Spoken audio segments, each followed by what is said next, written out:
নাম বল। একটা specific- পরে পরিচয় বলেন তারপর। জি স্যার, আমি মোহাম্মদ সেলিম রেজা স্যার, টাঙ্গাইল জেলা অ্যাডভোকেট বার অ্যাসোসিয়েশন।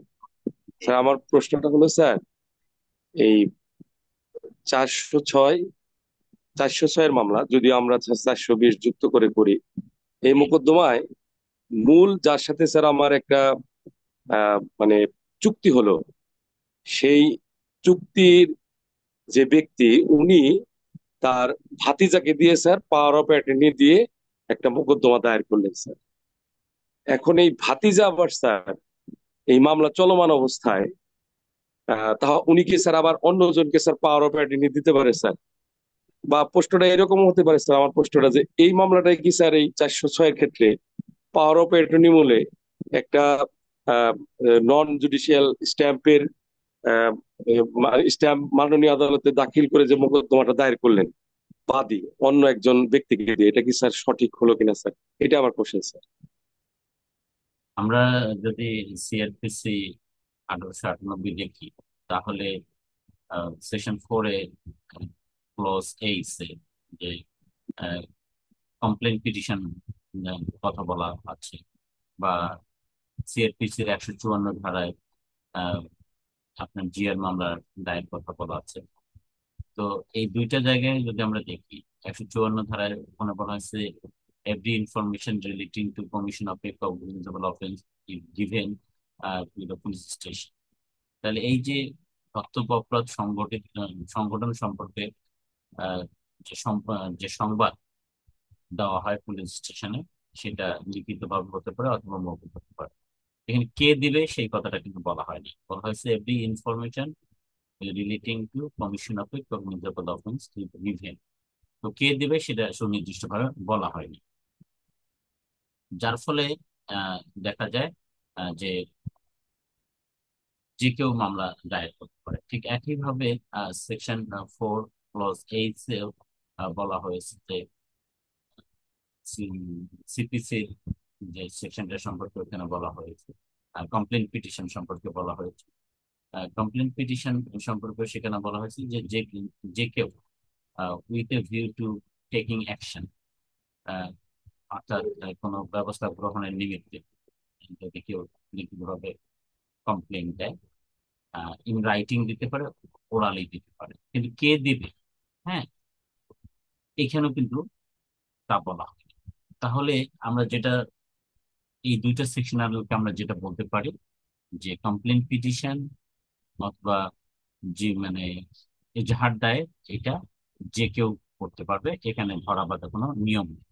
ব্যতিক্রম হলো একটাই, সেটা হলো যে আপনার এনআই একটি মোকদ্দমার ক্ষেত্রে 141 ক্লজ যেটা বলা হয়েছে যে পেই অথবা হোল্ডার ইন ডিউ কোর্স শুধুমাত্র মামলা করতে পারবে, অন্য যে কেউ চাইলে মামলা করতে পারবে না। এখন আপনি যে বিষয়টা উল্লেখ করেছেন এখানে যে একটা প্রতারণার ঘটনা ঘটছে, বা এখানে একটা আত্মসাতে বিশ্বাসভঙ্গের ঘটনা ঘটছে, তাহলে এই বিশ্বাসভঙ্গ সংক্রান্ত তথ্যটা আদালতে লিখিতভাবে দিয়ে মামলা দায়েরের ক্ষেত্রে আপনার প্রশ্ন হলো যে কে করতে পারবে। তাহলে আমরা সেকশন 4 ক্লজ 8 থেকে দেখলাম যে সেখানে বলা হয়েছে যে কমপ্লেন পিটিশনটা ওরালি এবং ইন রাইটিং দেওয়া যাবে একজন ম্যাজিস্ট্রেটের নিকট with a view to taking action. তো এখন এটা কে করবে সেটা কিন্তু এখানে বলা নেই। তাহলে যে কেউ তথ্যটা দিতে পারে, বলতে পারে আমার ভাইয়ের সঙ্গে এই বিশ্বাসভঙ্গের ঘটনা ঘটছে, বা আমার ভাইকে তো ইয়া করা হয়েছে। হুম। তো এই যে তথ্য দেওয়ার যে ঘটনাটা, সেই তথ্য দেওয়ার ঘটনাটা যে কেউ বলতে পারে। এখন আপনি যেটা বলছেন যে একজন ব্যক্তি তিনি পাওয়ার অফ অ্যাটর্নি মূলে আরেকজনকে মামলা দায়ের ক্ষমতা দেওয়া হবে।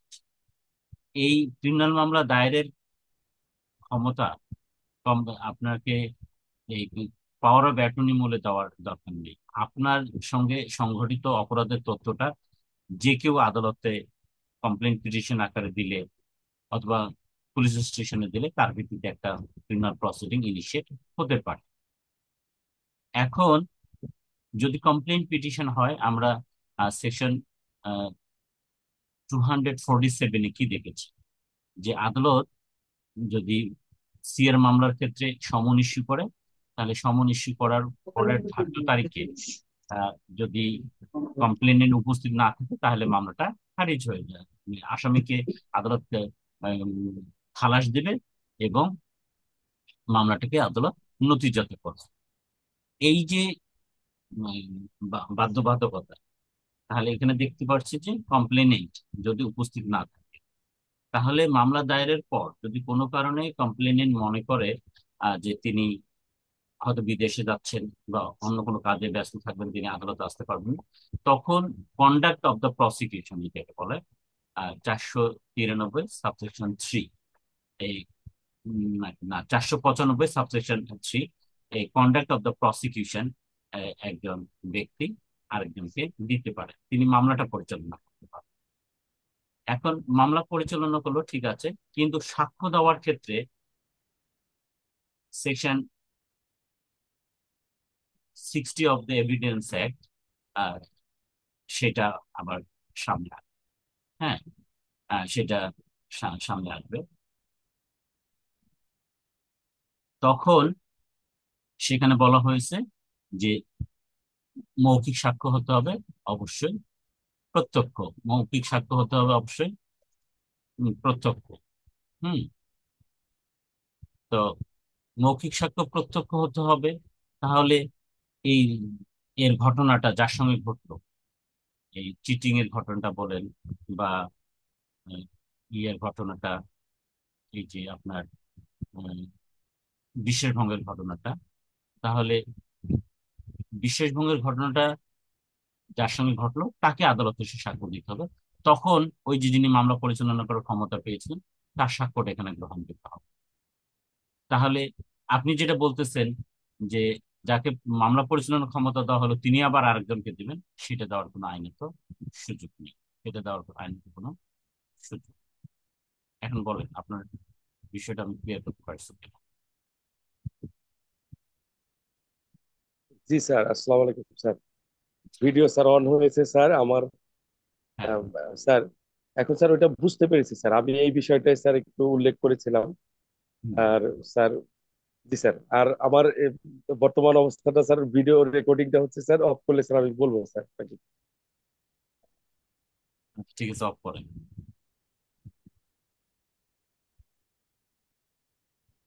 তারপরে ফয়সাল মাহমুদ বলেন, ফয়সাল মোসাদ্দেক, সরি। হ্যাঁ স্যার, আমি অ্যাডভোকেট ফয়সাল মোহাম্মদ মোসাদ্দেক। আমার জেলা বার হচ্ছে চট্টগ্রাম এবং বাংলা সুপ্রিম কোর্টের অ্যাডভোকেট আমি। সবাইকে শুভেচ্ছা। স্যারকে তো সালাম আগেই দিয়েছি। স্যার, আমার প্রথম যে প্রশ্নটা সেটা হচ্ছে, আমরা তো জানি স্যার, ওই অ্যাডভোকেট কোর্ট ফি ক্ষেত্রে যে ভূমি সংক্রান্ত হলে অ্যাডভোকেট কোর্ট ফি হয়। Okay sir. তো এখন এই ঘোষণামূলক মামলা ক্ষেত্রে, অর্থাৎ বিএস খতিয়ান ভুল, এই ধরনের মামলা ক্ষেত্রে 3টা প্রতিকার চাওয়া হয়েছে একটা মামলায়। সেখানে কোর্ট ফি দেখানো হয়েছে মানে 300 টাকা মাত্র।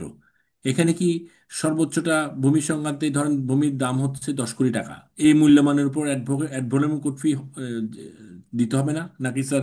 300 টাকা ঠিক আছে? প্রথম প্রশ্ন এটা স্যার।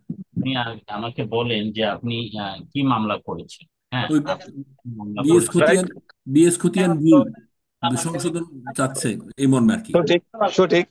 একটু একটু কাইন্ডলি মাইক্রোফোনটা মিউট করেন যে অন্যরা। আপনি যে মামলাটার কথা বললেন, সেই রাইট। মামলায় কত কোটি আছে? একটু শরীফুল সাহেব, একটু একটু একটু স্যারের সাথে কথা ওয়ান বলুন। থার্ড। হ্যাঁ, হ্যাঁ। আরে, সবাই কথা বলতেছে। হ্যাঁ, স্যার, আপনার প্রশ্নটা আমি শুনতেছি না, একটু কাইন্ডলি কি আবার রিপিট করবেন? আপনি কি মামলা দায়ের করেছেন এবং মামলায় কত কোটি আছে আমি সেটা বলুন। মামলা স্যার, মামলা স্যার, সরি স্যার। আপনি কি মামলা দায়ের করেছেন এবং সেখানে কতটা ও ও প্রতিকার, আচ্ছা, 3টা প্রতিকার চাওয়া হয়েছে স্যার। কি প্রথম মামলা কথা হচ্ছে দায়ের, 3টা প্রতিকার। কি এটা মামলা হচ্ছে দায়ের? ঘোষণামূলক, জি। ঘোষণামূলক মামলা, ঘোষণামূলক। হ্যাঁ, এখানে সেখানে কি বিএস কি খতিয়ান ভুল। বলেন, সরি স্যার, কি কি এখানে প্রতিকার চাওয়া হয়েছে ছিল? বিএস খতিয়ান ভুল। হ্যাঁ, এখন যে জমির বিএস খতিয়ান ভুল বলতেছে, সেই জমির মূল্যমান দেখাইছে 10 কোটি টাকা। তো আমরা যদি অ্যাডভর্ন ভূমি সংক্রান্ত সমস্ত মামলা কোর্ট ফি জানি, অ্যাডভর্ন কোর্ট ফি, এখন এই ক্ষেত্রে কি অ্যাডভর্ন কোর্ট ফি হবে না উনি যে 300 টাকা কোর্ট ফি দিছে সেটাই ঠিক আছে? তিনটা তিনটা তিনটা স্যার রেমিডি চাইছে। তো সেই তিনটা রেমেডির নাম তো এখনো আমরা শুনতে পেলাম না, যে আপনি কি তিনটা রেমেডি চেয়েছেন। তিনটা বলতে স্যার, একটা বিএস খতিয়ান ভুল, আরেকটা হচ্ছে স্যার ওদেরকে মালিক হিসেবে ঘোষণা করা, আরেকটা আর স্যার মনে নেই, আরেকটা মনে নেই। এই ধরনের স্যার এই বিএস খতিয়ান সংক্রান্ত এই মামলা। একটা হচ্ছে ভুল যেটা জারি আছে, এটা ভুল চলমান, এটা খতিয়ানটা আমার নামে করা হোক, আবার যে চাচ্ছে তার নামে করা হোক। এই তিন ধরনের, একই সব একই লাইনেরই। আর এটাকে এটা কোনটা? এই ডিক্লারেটরি সুটের ক্ষেত্রে আপনাকে 300 টাকা, কত? এখানে স্যার অ্যাড 300 টাকা কোর্ট ফি দিতে হবে। এখানে অ্যাড ভলুম কোর্ট ফি দেওয়ার আবশ্যকতা নেই। ওকে স্যার, ঠিক আছে। হ্যাঁ, ওকে। তাহলে এটা ঠিক আছে না? এই জন্য আমি একটু ডাউটে ছিলাম। আর আরেকটা প্রশ্ন হচ্ছে স্যার, ওই এটা রেফারেন্স আর কি, আমি কালকে পরশুদিন আমাদের কোর্টে শুনলাম যে ক্রিমিনাল মামলায় সোলেনামা হলে এটা সিভিল মামলায় প্রযোজ্য হয়। এটা 26 ডিএলআর এর কত নম্বর পেজের একটা রেফারেন্স, আমি ভুলে গেছি স্যার। এটা কি স্যার প্রযোজ্য? মানে ক্রিমিনাল মামলার সোলেনামা সেটা এটার জন্য সিভিল আপনি মামলায় প্রযোজ্য হয়। আপনি তো একটা রেফারেন্স বললেন।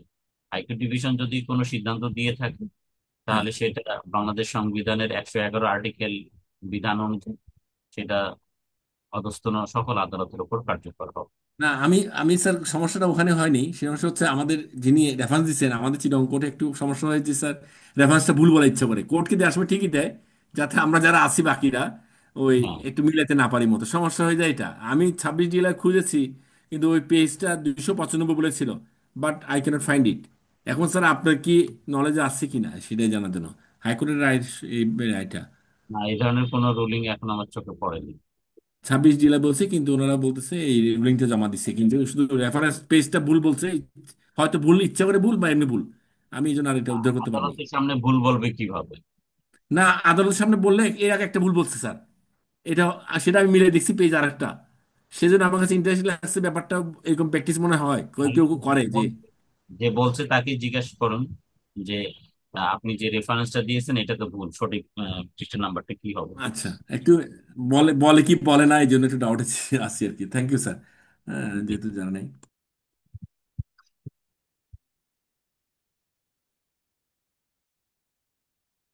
আর কেউ কিছু বলবেন? না বললে আমি কিছু স্যার, কথা স্যার আমি একটা একটা প্রশ্ন করতে চাচ্ছি স্যার। ক্রিমিনাল মামলায় স্যার আমরা দেখি স্যার, স্যার আমি স্যার দিবাকর দেবসিংহ স্যার, নীলফামারী বার থেকে স্যার। জি, উম, বল- স্যার বলুন।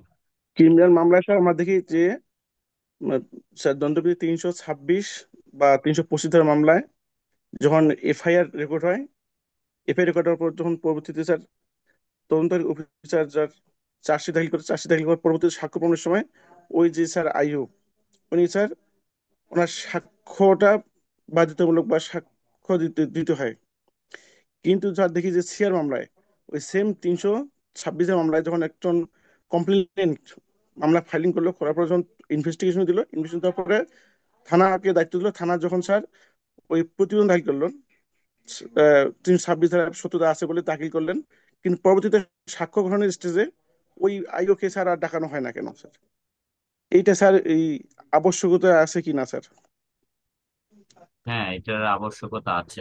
এটা যে তদন্তকারী কর্মকর্তা তদন্ত করে দিয়েছে, যার ভিত্তিতে প্রসিকিউশন রিকমেন্ড হয়েছে এবং আসামির বিরুদ্ধে অফেন্স বিচারার্থ গ্রহণ করা হয়েছে এবং চার্জ গঠন করা হয়েছে, তাকে বিচারের মুখোমুখি করা হয়েছে, সেই তদন্ত করে পুলিশ অফিসারকে অবশ্যই আদালতে এসে সাক্ষ্য দিতে হবে, না হলে আসামির অধিকার নষ্ট হবে, যে তিনি তাকে জেরা করার সুযোগ পেলেন না। এতে বিচার বিঘ্নিত হওয়ার সম্ভাবনা থাকে। এই জন্য আপনার তদন্তকারী পুলিশ অফিসার কিন্তু কোর্টে, কিন্তু স্যার সাক্ষ্য। কোর্টের ট্রায়ালে দেখি ম্যাক্সিমাম কোর্টে সে মামলায় কোনোটা মামলাতে স্যার আইয়ুব সাহেবকে এই এই যে যিনি প্রতিবেদন দাখিল করলেন, স্যার আপনি স্যার শিখিয়েছেন সাক্ষ্য আইনি স্যার, যে এভিডেন্স যেটা দেখার মতো তিনি সাক্ষ্য দিবেন, বা ডাক্তার সাহেব যেটা ইনজুরিগুলো এক্সামিন করলেন সেই বিষয়ে তিনি সাক্ষ্য দিবেন, তবেই সেটা মানে সাক্ষ্য মূল্য থাকবে। কিন্তু পুলিশ যে স্যার ইনভেস্টিগেশন করলেন সিআর মামলায়, তার কোনো সাক্ষ্যই নেওয়া হয় না। আমি কোনো মামলায় দেখিনি যে সিআর মামলায় পুলিশ প্রতিবেদন দিলেন, পরবর্তীতে সাক্ষী স্টেজে গিয়ে ওই পুলিশের কোনো খবর নেই, আইও সাহেবের কোনো খবর নেই, কেউ ডাকায় না, কোর্টও বলে না স্যার। না অথচ ডিআর মামলাগুলো স্যার বছরের পর বছর পড়ে আসছে আইও সাহেবের এভিডেন্স সাক্ষ্যের জন্য, আইও সাহেব আসতেছে না, ডেটের পর ডেট চলতেছে। না, ইন বোথ দ্য কেসেস, মানে সিআর এবং টিআর, যেখানে আহ, তদন্ত হয়েছে, যে মামলা তদন্ত হয়েছে, সেখানে তদন্ত অফিসারকে অবশ্যই আদালতে আসতে হবে তার তদন্ত বিষয়ে সাক্ষ্য। তা যদি স্যার না সাক্ষ্য না আসে, তাহলে ওই প্রতিবেদন স্যার কোনো সাক্ষ্যগত মূল্য বা প্রতিবেদনের কোনো মূল্য থাকবে না। প্রতিবেদনের তো সাক্ষ্যগত কোনো মূল্য নেই, প্রতিবেদনের কাজ শেষ হয়ে যায় উইথ দা টেকিং কগনিজেন্স। শুধুমাত্র এতটুকু থাকে যে তদন্তকারী পুলিশ অফিসার যিনি আসবেন, তিনি যাদের সাক্ষী হিসেবে প্রপোজ করেছেন, আহ, তাদের সবগুলো সাক্ষীকে প্রসিকিউশন প্রডিউস করেছে কিনা আদালত সেটা একটা বিশ্লেষণ করে দেখবে। তারপরে সিএস এর 5 নম্বর কলামে যেখানে আহ জব্দ তালিকার বিষয়গুলো থাকে, সে জব্দকৃত বস্তুগুলো আদালতে আসলো কিনা, এই ধরনের কিছু বিষয়ের ক্ষেত্রে গুরুত্ব থেকে যায়। তাছাড়া প্রায় সিএস এর গুরুত্ব আহ, অপরাধ বিচারার্থ গ্রহণের সঙ্গে সঙ্গে প্রায় 90% এর ভ্যালুলেস হয়ে যায়। শুধুমাত্র 10% থাকে, সেটা পরবর্তীতে আদালত দেখার চেষ্টা করে যে সিএস এর 6 নম্বর কলামে কতজন সাক্ষী তালিকা দেওয়া হয়েছে, তার কতজন প্রডিউস হয়েছে। এটা চেক করে এই কারণে যে সাক্ষ্য আইন 1872-এর 114 জিতে বলা হয়েছে যে যে সকল সাক্ষ্য যে সকল সাক্ষীর সাক্ষ্য উইথহেল্ড করা হলো, সে সকল সাক্ষী যদি সে সাক্ষ্য দিত, তাহলে উম, আ- আ- তারা প্রসিকিউশনের বিপক্ষে বলতো, এই জন্য আদালত তাদের উপস্থাপন করেনি। এই ধরনের একটা প্রিজাম্পশন নেওয়ার ক্ষেত্রে এইটার একটা ব্যবহৃত হয়ে থাকে। আর আদালত যে জব্দ তালিকা জব্দ যে জিনিসগুলো বা বস্তুগত সাক্ষ্য যেগুলো জব্দ করা হয়েছিল, সেই বস্তুগত সাক্ষ্যগুলো আহ 5 নম্বর কলমে যেভাবে সিরিয়ালি যতগুলো আইটেম দেখানো হয়েছে, সেই জিনিসগুলো আহ কতটুকু ধ্বংস হয়েছে আর কতটুকু কোর্ট মালখানায় পাঠানো হয়েছে এবং কত নম্বর পিআর মূলে পাঠানো হয়েছে, এবং সেই জিনিসগুলো যথাযথভাবে আদালত উপস্থাপিত হয়েছে কিনা সেটার ক্রস চেক করার জন্য এরকম ভূমিকা থাকে। এরকম অল্প কিছু ভূমিকা থাকে শেষ পর্যন্ত সিএসএ। আর মেইন ভূমিকাটা অপরাধ বিচারার্থ গ্রহণ করার সঙ্গে সঙ্গে শেষ হয়ে যায়। আর আদালত স্যার, ধন্যবাদ স্যার। হ্যাঁ, পার্থ বলেন। সালাম স্যার।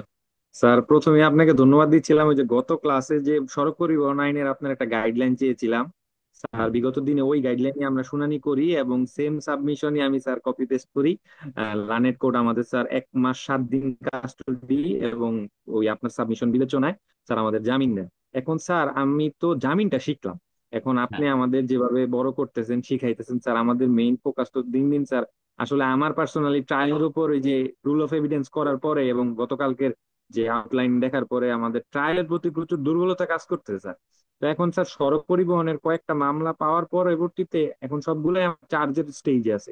এখন স্যার আসামির পক্ষে আমি কিভাবে তাদেরকে খালাস অথবা আমাদের প্রবেশন অফেন্ডার একটা আপনি যেরকম শিখাইছেন যে যদি অ্যাটলিস্ট খালাসও না করাইতে পারো সাজাটারে এরকম একটা পর্যায়ে নিয়ে যাও যাতে প্রবেশন অফেন্ডারে সে একটা ওই রকম সাজা পাওয়ার একটা সুযোগ থাকে। এই ব্যাপারে যদি স্যার একটা গাইডলাইন দিতেন যে কিভাবে চার্জ এই চার্জ গ্রহণ তো হয়েই যাবে, এটা তো আর স্কিপ করার সুযোগ নেই, আমরা ট্রায়ালটা কিভাবে স্যার করতে পারি আসামি পক্ষ থেকে। আচ্ছা, ট্রায়াল এভিডেন্সের জন্য তো আমরা কোর্স অফার করেছি। সেখানে না হয় আমরা সুন্দর করে এগুলা শিখবো। এটা তো একটা দুটো কথা বলে শেষ করা যাবে না। আপনার ফ্যাক্টসটা দেখতে হবে, এফআইআর কিভাবে করা হয়েছে, কিভাবে এলিগেশনটা আনা হয়েছে। হ্যাঁ, রেকর্ড না দেখে হঠাৎ করে একটা মন্তব্য করা ঠিক হবে না। তবে আমরা যেহেতু ট্রায়াল এভিডেন্সটা শেখার জন্য কোর্সটা অফার করছি, আপনারা যদি থাকেন, আমার মনে হয় যে আপনারা ট্রায়ালটা ভালো করে শিখতে পারলে, এভিডেন্সের উপর একটা মাস্টারি যদি আপনারা আনতে পারেন, তাহলে এই অল্প বয়সে অনেক ভালো আয় করতে পারবেন। কারণ শিখতে হবে, এখন শেখার বয়স। না শিখে আপনার কোর্টে গেলে হবে না, কারণ সামনে আপনার আদালত আছে, ডানে আপনার প্রতিপক্ষ আছে, পিছনে আপনার সিনিয়ররা আছে, আপনার মোহরিরা আছে। আপনি যদি, আপনারা জানেন যে একজন অ্যাডভোকেটের কিন্তু কোনো বিজ্ঞাপন নাই, তার বিজ্ঞাপন হলো তিনি নিজেই, তার কথাবার্তা, তার চালচলন, পোশাক আশাক, তার সাবমিশন, সব মানে তার পেটে কিরকম বিদ্যা আছে এটার চূড়ান্ত বহিঃপ্রকাশ হয় তার সাবমিশনের মাধ্যমে। তো এই সাবমিশনটা আপনার কতটুকু ইনফরমেটিভ হলো, হৃদয়গ্রাহী হলো, কারণ আপনার কাজ তো হলো to influence the mind of a জাজ। একজন মানুষকে আমরা ইনফ্লুয়েন্স করতে পারি on daggers point, on the point of gun or pistol, কিন্তু you have the tools, the words are tools of you, the submission is tools of you. তাহলে আপনার আইনজীবীদের টুলস হলো এই সাবমিশনটা, এটা দিয়ে আপনাকে টু ইনফ্লুয়েন্স দ্য মাইন্ড, মানে মাইন্ড অফ দ্য জাজ করতে হয়। তো সেটা অনেক বেশি ইনফরমেটিভ হয়, অনেক বেশি মানে হৃদয়গ্রাহী হতে হয়। আপনারা জানেন বাংলাদেশি মেয়েরা সিনেমায় নাচে, মানুষ সামনে বসে থাকতে তেমন বেশি আগ্রহ বোধ করে না। আবার ঠিক একই মেয়েরা যখন হিন্দি ছবিতে নাচে তখন মানুষ অনেক আগ্রহ ভর দেখে। তো এইটা হলো লিবারেল আর্টস। তো আপনার আইনজীবীরা যখন একটা সাবমিশন রাখবেন, এটা হলো লিবারেল আর্টস। হয়তো সব জিনিস আপনি জানেন, কিন্তু আপনি কোনটা কত সুন্দরভাবে কোনটার পর কোনটা বলে একজন জাজের মাইন্ডকে ইনফ্লুয়েন্স করতে পারেন, এটা আপনার অর্জন করতে হবে। যখন আপনি অনেক কিছু শিখবেন তখন এই মানে আপনার to influence the mind of a জাজ, এটা আস্তে আস্তে ইয়া করবে। এটা একটা আর্টস, এইটা সায়েন্স না যে 2 and 2 makes 4। এটা আপনাকে সময় দিতে হবে, শিখতে হবে, তারপরে একটা সময় গিয়ে ইয়া করতে হবে। আমি তো প্রায় বলি যে এখন আপনি জমি বন্ধক রাখি হলো শিখেন, ইনভেস্ট করেন ইয়ারসেলফ, তারপরে ইউ উইল গেট রিটার্ন। কিন্তু আপনার ওই যে 100 বছর বট গাছের মতো বেঁচে থেকে কোনো লাভ নাই। আপনাকে আম্রপালি মানে আমের মতো 3 বছরের মধ্যে ফলদায়ী বিক্রি হতে হবে। আপনি কোর্টে যাচ্ছেন, আসছেন, রংচটা শার্ট পরে, একটা বেকাতারা কি বলবো বেল্ট পরে, হ্যাঁ আপনার শার্টের ঠিক নাই, আপনার গাউনের মধ্যে ময়লা, এইসব না। আপনি ধুমসে এখন পড়েন, রাত জেগে পড়েন, শিখেন, 5টা বছর পড়েন, দেখবেন যে আপনি আর্ন করতে পারবেন। কিন্তু এই বটগাছ হয়ে লাভ নেই যে প্রত্যেকদিন যাচ্ছেন আসছেন, আপনার কোনো অবস্থার উন্নতি নেই। পৃথিবী এত দূর এগিয়ে গেল কিন্তু আপনার প্র্যাকটিসের কোনো উন্নতি নাই। তো what is the use of this sort of practice? নিজেকে ভালোবাসুন, নিজের প্রফেশনকে ভালোবাসুন, এটার উন্নয়ন ঘটানোর চেষ্টা করুন। এইটা যদি নিজেকে পছন্দ না হয় এখানে যাবেন না, কিন্তু আপনি যদি এখানে আসেন তাহলে আপনাকে এই বিকালবেলা বন্ধুদের সঙ্গে পাড়ার মহল্লার মোড়ে চায়ের দোকানে আড্ডাটা ছেড়ে দিতে হবে। বন্ধুরা যে সময় বিড়ি ফুকাবে পাড়ার মোড়ে, সেই সময়টা আপনাকে বসে পড়াশোনা করতে হবে। এইটা কিন্তু এত সহজ প্রফেশনটা না। যারা এখানে আসছেন চিন্তা ভাবনা করে আসেন, এবং আপনার জীবনের এইসব অনেক স্বাদ আহ্লাদকে ছেড়ে দিয়ে আসতে হবে। আপনি প্র্যাকটিস করতেছেন, 20 বছর 30 বছর পর আপনি একটু ইনকাম আয় করা শুরু করলেন, তখন তো আপনার বৃদ্ধ বয়স, তখনকার ইনকাম দিয়ে আপনার কি হবে? ইনকাম আপনার এখন, পার্থর ইনকাম এখন চাই, এখন সে বিয়ে করবে, জানি না পার্থ বিয়ে করছে কিনা, এখন তার ইনকাম চাই, এখন সে ভালো মতো তাকে আয় করার একটা প্রস্তুতি নিতে হবে। আজ 30 বছর পর আপনার গাড়ি দিয়ে কি করবেন আপনি? এখন উইদিন 5 ইয়ার্স যদি আপনি একটা গাড়ি কিনতে পারেন তাহলে এটা চড়ে মজা পাবেন। আপনি ভাঙাচুরে হলেও একটা গাড়িতে চড়ে যান না, আপনার ফি বেড়ে যাবে, আপনার মর্যাদা বেড়ে যাবে, আপনার স্ট্যাটাসে চেঞ্জ হবে। ওই যে বাংলা একটা কথা আছে না, যে ঋণ করেও ঘি খাইতে হয়। কোনো কোনো জায়গায় হাটবাট বজায় রাখার জন্য, আপনার প্রেস্টিজ অনার ইয়া করার জন্য আপনার কিছু খরচ করতে হবে। তো এই জন্য রুমটা খুব ভালো করে চমৎকার করে সাজাবেন, যেটাকে আপনারা চেম্বার বলেন আর কি। হ্যাঁ, মানুষ যেন ঢুকে আপনাকে কম পয়সা দেওয়ার ব্যাপারে ইয়া হয়, মানে কি বলে, না এত কম টাকা দেওয়া এই আইনজীবীকে সঠিক হবে না। Are you are to be a jealous lawyer. আপনাকে দেখে যেন সকলে জিলাস করে, আপনাকে যেন দেখে আপনার মানে কলিগ যারা আছে, হ্যাঁ তারা যেন জেলাস করে। কেন জেলাস করবে? এর আগে আমি একবার বলছিলাম যে আপনি এমন লয়ার হবেন যেন সকলে আপনার কথা চিন্তা করে যে ওনাকে দিয়ে মামলাটা করাবো। শত শত আইনজীবী সহকারী আছে, অনেকের হাতে কিন্তু প্রচুর মামলা আছে, তারা কিন্তু ভালো আইনজীবী খোঁজে। তো আপনার এই অ্যাডভার্টাইজটা কখন আপনি করবেন? সাবমিশন রাখার সময়। আপনার যখন খুব চমৎকার সাবমিশন হবে, কোর্টের সঙ্গে একটা চমৎকার রিলেশন মেনটেন করবেন, ওয়ার্কিং রিলেশন মেনটেন করবেন, আদালতের সঙ্গে কখনোই কোনো বিষয় দ্বিমত করতে যাবেন না। আদালতের সঙ্গে আপনার সম্পর্ক খারাপ করবেন তো 3 বছর আপনার ওই কোর্টে প্র্যাকটিস শেষ। নেভার এভার আদালতের সঙ্গে সম্পর্ক রাখা আগুন নিয়ে খেলার সামনে। আগুন হাতে রাখবেন, আঁচ লাগবে, কিন্তু কিন্তু যেন পুড়ে না যায়। এই জন্য ফিলিংস সাপ্রেস করা শিখতে হবে। এটা হলো, আপনি তো কৌশলী, আপনার সবকিছু কৌশলের মাধ্যমে করতে হবে। আপনি একজনকে যেন তেন ভাবে রাগাতে পারেন, চটাতে পারেন, সম্পর্ক খারাপ করতে পারেন, কিন্তু মেনটেন করা হলো আপনার কোয়ালিটি। এইটা হলো আপনার স্কিল। সেটা আপনাকে অর্জন করতে হবে। আপনাকে ফিলিংস সাপ্রেস করা শিখতে হবে। ঠিক আছে, আদালত একটা আদেশ দিয়েছে, আপনার মনোপুত হয়নি, আপনার সব সাবমিশন আদালত বুঝবে, নট দ্যাট। আপনি যে যত সুন্দর ট্রেনিং পাচ্ছেন, অনেকের এই ট্রেনিং পাওয়ার সুযোগ সুবিধা নেই। তো আপনি, আপনার হাত, আপনি পানি ঢালছেন, একটা গ্লাসে ঢাললে যত সুন্দরভাবে গ্লাস পানিটা পড়বে, একটা বোতলে যদি ঢালেন, বোতলের মুখ তো চিকন সরু, এই পানিটা চতুর্দিকে পড়ে যেতে, কিছু পানি ঢুকবে, কিন্তু সব পানি আপনি ঢুকাতে পারবেন না। এতে আপনি যার সামনে সাবমিশন রাখছেন, তার লিমিটেশন আপনাকে মনে রাখতে হবে, যে আপনার সাবমিশন সকলে নিতে পারবে না, নেওয়ার সুযোগ নেই। আপনার পেছনে যারা আছে, আপনার ডান পাশে যিনি দাঁড়িয়ে আপনার বিরোধিতা করছেন, আপনার সামনে যিনি আপনাকে রিসিভ করছেন, সকলেই সমানভাবে আপনাকে রিসিভ করতে পারবে না। এই জন্য কোনো ফিলিংস শো করা যাবে না যে আমি এত চমৎকার একটা সাবমিশন দিলাম, আমি সুন্দর একটা কথা বললাম, এই আদালত কেন বুঝলো না, এই ম্যাজিস্ট্রেট কেন আমাকে জামিনটা দিল না। Never ever do this. কখনোই কোনো মুখ ঝামটানো, নথি ফেলায় দেওয়া, হ্যাঁ, যা এই আদালতের আসবেই না, ডোন্ট ডু দিস। আদালতের স্টাফদের সঙ্গে মিসবিহেভ না করা। এইখানে একটা কর্মক্ষেত্র, প্রত্যেকদিন সকালবেলা আপনাকে আসতে হয়। এইখানে খুব চমৎকার একটা রিলেশন মেনটেন করে চলতে হবে। আপনাকে দেখে যেন আপনার কলিগরা না হাসে। আমি একটা সিরাজগঞ্জে দেখলাম, এক ভদ্রলোক প্রচুর বই নিয়ে দৌড়াদৌড়ি করে। হ্যাঁ, তো আমি খুব মজা পেলাম যে এই লোকটার কাছে তাহলে আমার একটা ফাইট হবে, মানে লিগ্যাল ডিসকাশন হবে।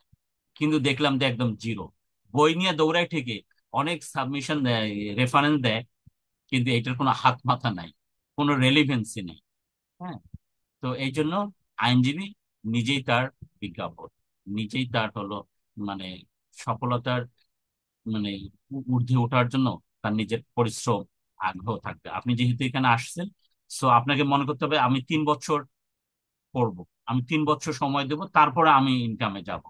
কিন্তু আপনি যদি এখন ইনভেস্ট না করেন, আপনি যদি এখন ইনকাম জেনারেটিং না হন, তার 15 বছরও হতে পারবেন না, বা 15-20 বছর পর যেটুক হবেন, সেটা, মানে জ্যামিতিক হারে একটা কথা আছে না, আর গাণিতিক হারে।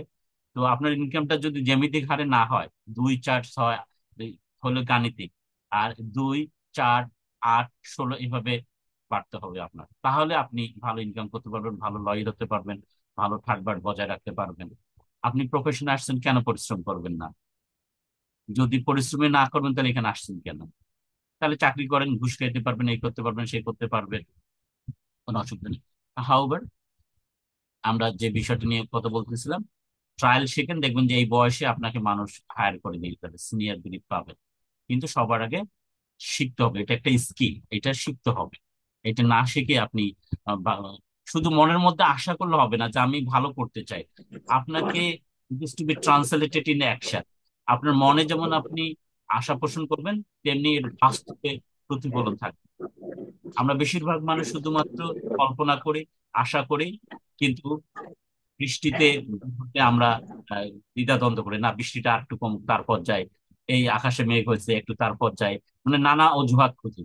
কিন্তু আমার যে এখনই বের হয়ে যেতে হবে, আমার এখনই কাজটা করতে হবে, কালকে আদালতে সাবমিশন দিতে হবে, সেটা আমার মনে নেই। তারপরে আমরা অলসতা করি, যথারীতি আদালতে time prayer, time prayer for time prayer. হ্যাঁ, তো যাই হোক, হাওবার, আমরা যেটা ট্রায়াল এভিডেন্স নামে নতুন একটা দৃষ্টিভঙ্গি, কিন্তু আমাদের দেশে এইভাবে কেউ কাউকে কখনো ট্রেনিং দেওয়ার কোনো সুযোগ হয়নি, কেউ চিন্তাও করেনি যে ট্রায়াল এভিডেন্স নামে একটা এরকম কোর্স ওপেন করা যায়। হ্যাঁ, তো আই এম দা, মানে only person in Bangladesh who dare.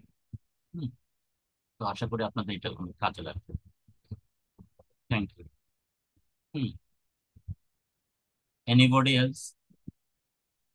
আমি স্যার, আমি আপনাকে আপনাকে একটু আগে একটা প্রশ্ন করেছিলাম স্যার। এটা একটু আপনার উত্তরটা দিতে পারিনি তখন, সিরিয়াসলি আমি সরি ফর দ্যাট। আপনি স্যার আমাকে তিনটা ঘোষণার কথা জিজ্ঞেস করেছিলেন স্যার। হ্যাঁ, তিনটে তিনটা। ঘোষণাপত্র জিজ্ঞাসা করে নেই আপনি, বি ক্লিয়ার উইথ ইউর হ্যাঁ, কোশ্চেন। আমি বলছি যে আপনি কি কি প্রতিকার চেয়েছেন হ্যাঁ, মামলায়। সরি টু সে, আমি এখন বলছি স্যার, এখন নিয়ে আসছি আমি, এই জন্য আগেরটা ভুল করেছি বলে দুঃখিত আমি। এক ক হ্যাঁ। প্রতিকারটা ছিল, নালিশি 1 নম্বর তফসিলের সম্পত্তিতে বাদীগণের পূর্ববর্তী অমুকের 16 আনা হিংসাংশের ত্যায্য ভিত্তিতে মৌরসি সম্পত্তি হিসাবে এত একর জমি সম্পত্তিতে বাদীগণ সত্যবান মর্মে বাদীগণের অনুকূলে এই মূল বাদীগণের বিরুদ্ধে ঘোষণামূলক ডিক্রি করা হোক। এটা হচ্ছে ক। হুম। খ হচ্ছে, নালিশি 2 নম্বর তফসিলের সম্পত্তিতে এলএ অফিসের এত নম্বর মামলা মূলে হুকুম দখলের পূর্বে বাদীগণ এত একর সম্পত্তিতে সত্যবান ছিল মর্মে বাদীগণের অনুকূলে ও মূল বিবাদীগণের বিরুদ্ধে ঘোষণামূলক ডিক্রি হোক।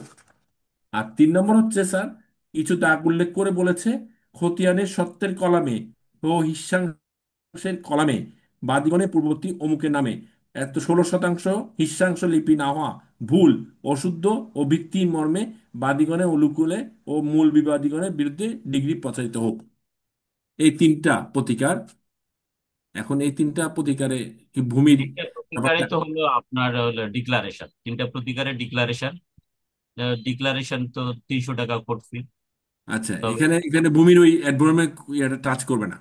না না। আচ্ছা, আচ্ছা। আর স্যার ওই আরেকটা যে প্রশ্ন ছিল একজন করেছেন, সম্পূরক প্রশ্নটা আনছিলাম স্যার, আপনি একটু বলে আবার অন্যদিকে কনভার্ট হয়ে গেছেন। সেটা হচ্ছে স্যার, ওই আসামি যে মামলাটা প্রতিনিধি দিয়ে মামলা চালাবে, ক্রিমিনাল মামলা, সেখানে সেক্ষেত্রে আপনি সাক্ষীর পর্যায়ে এসে কি করতে হবে এই জিনিসটা বলতে গিয়ে আর বলেননি আর কি স্যার। ধরেন আমি মামলা করেছি, এখন সাক্ষী পর্যায়ে আসছে, সেক্ষেত্রে কি আমি প্রতিনিধির মাধ্যমে সাক্ষী দিয়ে আনতে পারবো? না, আমি বলছিলাম আপনি খেয়াল করেননি। আমি হ্যাঁ। বলছি যে আপনি হয়তো একজন প্রতিনিধির মাধ্যমে মামলা পরিচালনা করাতে পারেন, কন্ডাক্ট অফ প্রসিকিউশন দিতে পারেন হুম। 495 ধারার বিধান অনুযায়ী, 495 সাবসেকশন 3 এর বিধান অনুযায়ী আপনি আপনি কন্ডাক্টটা দিতে পারেন। কিন্তু যখন সাক্ষ্য দেওয়ার বিষয় আসবে, তো সাক্ষ্য দেওয়ার বিষয় যখন সাক্ষ্য দেওয়ার বিষয় আসবে মানে হলো মৌখিক সাক্ষ্য আপনি দিবেন। মৌখিক সাক্ষ্য শুধুমাত্র তিনি দিতে পারবেন যিনি ঘটনাটা প্রত্যক্ষ করেছেন। কারণ আমরা সেকশন 60-তে যেটা দেখেছি, এভিডেন্স অ্যাক্ট 1872-তে, যে oral evidence must be direct, মৌখিক সাক্ষ্য হতে হবে প্রত্যক্ষ। এবং সেখানে বলা হয়েছে মৌখিক সাক্ষ্য কিরকম হতে হবে। সেখানে বলা হয়েছে মৌখিক সাক্ষ্য হতে হবে যদি দেখার মতো হয় যিনি দেখেছেন, যদি শোনার মতো হয় যিনি শুনেছেন, যদি মতামত দেওয়ার মতো হয় যিনি মতামত দিয়েছেন, বা যদি অনুভব করার মতো হয় সে যিনি অনুভব করছেন তাকে আসতে হবে। তাহলে এই যে আপনি বিশ্বাসভঙ্গের যে তথ্য আদালতকে দিয়েছেন ইন রাইটিং, অথবা প্রতারণার যে ঘটনা আপনি আদালতকে ইন রাইটিং বলেছেন, তাহলে এটা যার সঙ্গে সংঘটিত হয়েছে তিনি হলেন ইজ দ্য বেস্ট এবং কম্পিটেন্ট উইটনেস। তাহলে যাকে মামলা পরিচালনার ভার দিয়েছেন তার সঙ্গে তো এই চিটিং এর ঘটনাটা ঘটেনি, তিনি তো এটি এক্সপেরিয়েন্স করেননি, তো তাহলে কিভাবে তিনি সাক্ষ্য হবেন? এই জন্য তো অ্যাজ এ লয়ার হিসেবে আপনাকে admissibility and relevancy of oral evidence বুঝতে হবে ভালো করে। যদি অ্যাডমিসিবিলিটি এবং রেলিভেন্সি অফ ওরাল এভিডেন্স ভালো করে না বুঝেন, তাহলে সিভিল ক্রিমিনাল কোনো প্র্যাকটিসই ভালো করতে পারবেন না। এবং আমাদের দেশে এগুলোই হয়েছে। কারণ আমরা যে কলেজ বিশ্ববিদ্যালয়ে পড়েছি সেখানে আমাদের তো শুধুমাত্র গ্রাজুয়েট করা হয়েছে, আমরা শুধুমাত্র গ্রাজুয়েট হয়েছি, তারপর আমরা যেন তেন ভাবে বার কাউন্সিলের একটা পরীক্ষা পাশ করে এসে আমরা এখানে অ্যাডভোকেট হয়েছি। তো আমার যদি কপাল ভালো থাকে, আমার যদি সিনিয়র ভালো থাকে, তাহলে হয়তো আমি একটু ভালো শিখতে পেরেছি। আমার যদি সিনিয়র ভালো না থাকে তাহলে আমার ভালো শেখার কোনো সুযোগ নেই। আর তাছাড়া এই যে এটা হলো জুডিশিয়াল এডুকেশন, আপনার ওইটা হচ্ছিল গ্রাজুয়েশন করার শিক্ষা। আপনার কয়েকটা প্রশ্ন মুখস্থ করে আপনি আহ বৈতরণী পার করে এলএলবি সনদ নিয়েছেন, কিন্তু এলএলবি সনদ is not sufficient to practise in law. এইটার জন্য আপনাকে জুডিশিয়াল এডুকেশন অর্জন করতে হবে। কিন্তু জুডিশিয়াল এডুকেশনের কোনো সিস্টেম, কোনো সুযোগ ফেসিলিটি বাংলাদেশে নেই। যদিও জজ সাহেবরা কিছুটা সুযোগ পান বিচার প্রশাসন প্রশিক্ষণ ইনস্টিটিউটের মাধ্যমে, অ্যাডভোকেটদের ক্ষেত্রে এটার কোনো বালাই নেই। তো যে জিনিসটা আপনি কোনোদিনই শেখেন নাই, আপনার যে বিষয়টা কোনো ওরিয়েন্টেশনে নাই, তো আপনি এখানে দক্ষতা অর্জন করবেন কিভাবে? যার জন্য বাংলাদেশের বিচার ব্যবস্থা খুব একটা মানে গতানুগতিক ভাবে চলে। কারণ এই আইনজীবীরা হলো বিচার ব্যবস্থার মানে অবিচ্ছেদ্য অংশ। যেমন অনেকে বলে যে একটি পাখির 2টি ডানা, তো জজ সাহেবরা যদি একটা ডানা হয়, তাহলে আইনজীবী সাহেবরা আর একটা ডানা। তাহলে একটা ডানাকে আমরা নার্চার করতেছি, নারিশমেন্ট করতেছি, কিন্তু আরেকটা ডানা লেফট আনকেয়ার্ড ফর ইয়ার্স টুগেদার। তাহলে দুইটা ডানা যদি একসঙ্গে না ঝাপটাইতে পারে, তাহলে কি পাখি উঠতে পারবে? কখনোই উঠতে পারবে না। তো আমাদের বিচার ব্যবস্থা হয়েছে সেরকম, যে একটা অংশকে আমরা আনকেয়ার্ড ফর রেখে দিয়েছি। অ্যাডভোকেটদের ব্যাপারে তাদের গ্রুমিং করা, তাদের ট্রেন আপ করা, তার বেশি বেশি প্রশিক্ষণের ব্যবস্থা করা, এই বিষয়ে আমাদের কোনো চিন্তাই নেই। অথচ অ্যাডভোকেট ছাড়া এই বিচার ব্যবস্থা পুরোটাই অচল। সেই অ্যাডভোকেটদের আনকেয়ার্ড ফর রাখা হয়।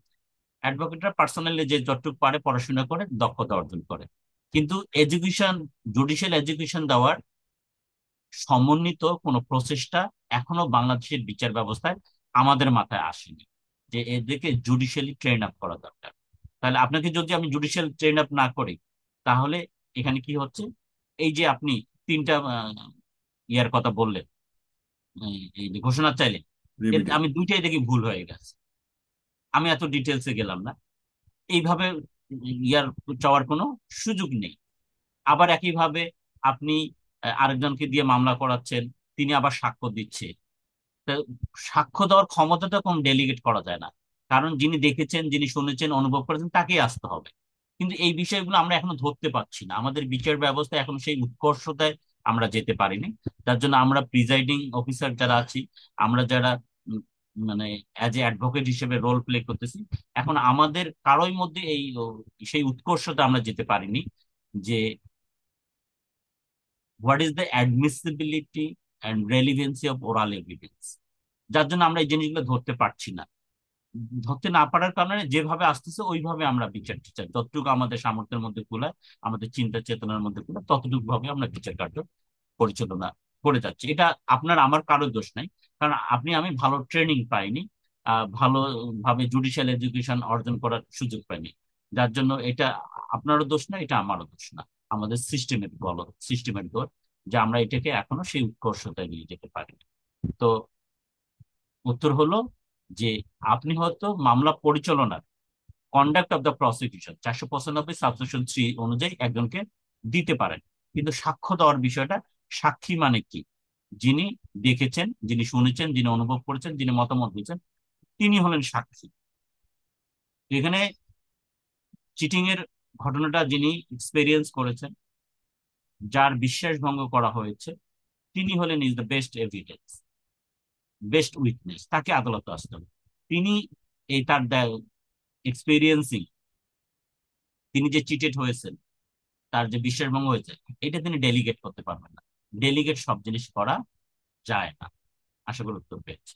স্যার, এই রুল অফ এভিডেন্সের ক্লাসের কথা যেটা বলছেন, আমার একটা জিনিস মনে পড়ে, আমরা একটা রুল অফ একটা এভিডেন্সের ক্লাস করিয়েছিলেন স্যার, কি এই কোর্সটাই করিয়েছিলেন?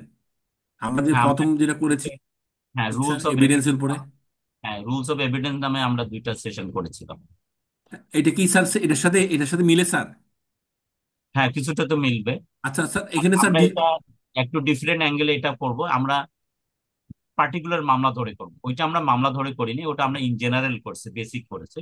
আমরা এবার যেটা বলছি, এটা নামই তো দিয়েছে আমরা ট্রায়াল এভিডেন্স।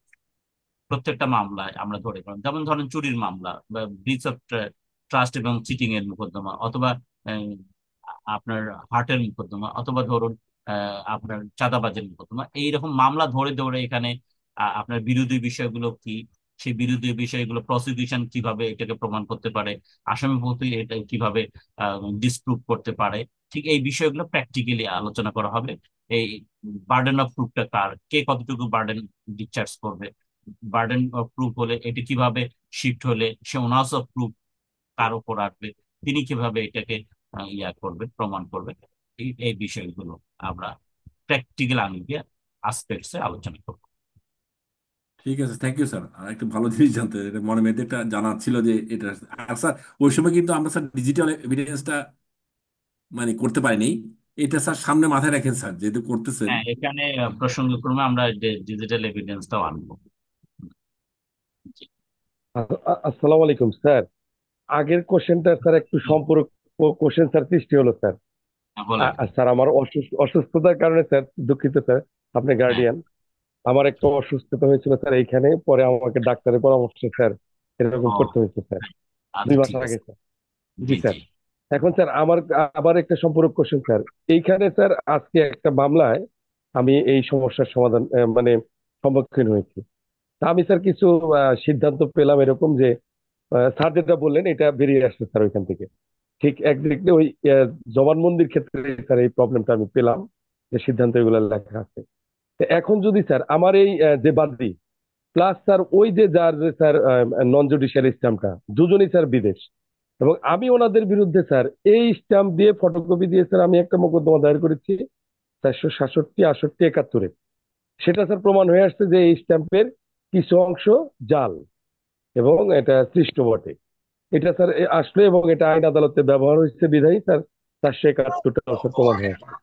এখন স্যার এইখানে যে মূল যে প্রত্যক্ষ সাক্ষী, যে বাদী, উনি যেহেতু বলছে যে আমি এটা জানি, আর যে মূলত যার সাথে ফ্যাক্ট স্যার, উনি দুইজনেই স্যার বিদেশ। তো এই ক্ষেত্রে কি স্যার আমি চার্জ ফ্রেমের পরে চার্জের সময় কি স্যার ডিসচার্জে কি স্যার এইগুলা কি স্যার আনতে পারি, অথবা সাক্ষীর স্টেজে গিয়ে স্যার কোনো রিলিফ পেতে পারি স্যার এখানে? এখানে যদি বাদী আসামি দুইজনে যদি বিদেশে থাকে, তো যিনি কমপ্লেনেন্ট তিনি তো মামলাটা দায়ের করেছেন, দায়ের করে হয়তো কাউকে প্রসিকিউশন কন্ট্যাক্ট করার দায়িত্ব দিয়ে গেছেন অ্যাপয়েন্টিং যে পাওয়ার অফ মাধ্যমে। তো মামলাটা চলতেছে, যখন সাক্ষ্য দেওয়ার বিষয় আসবে তখন একটু ঝামেলা হবে। যদি সেরকম কম্পিটেন্ট লয়ার থাকে তখন তিনি এই আনোয়ার হোসেন খান সাহেব। তো এইখানে আপনার চার্জ তো ফ্রেম হয়ে গেছে মনে হয়, আপনার কথা শুনে যা মনে হলো। চার্জ ফ্রেম না হয়ে স্যার, আজকে স্যার আমি আমার স্যার একটু মনে হয় আমি স্যার তথ্য দিতে ভুল করছি।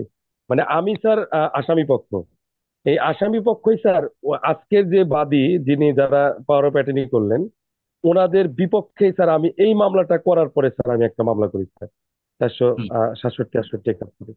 তা আমার পার্টি স্যার উপস্থিত স্যার, অর্থাৎ আমার মামলার বাদী এই মামলার স্যার অ্যাকুয়েস্ট।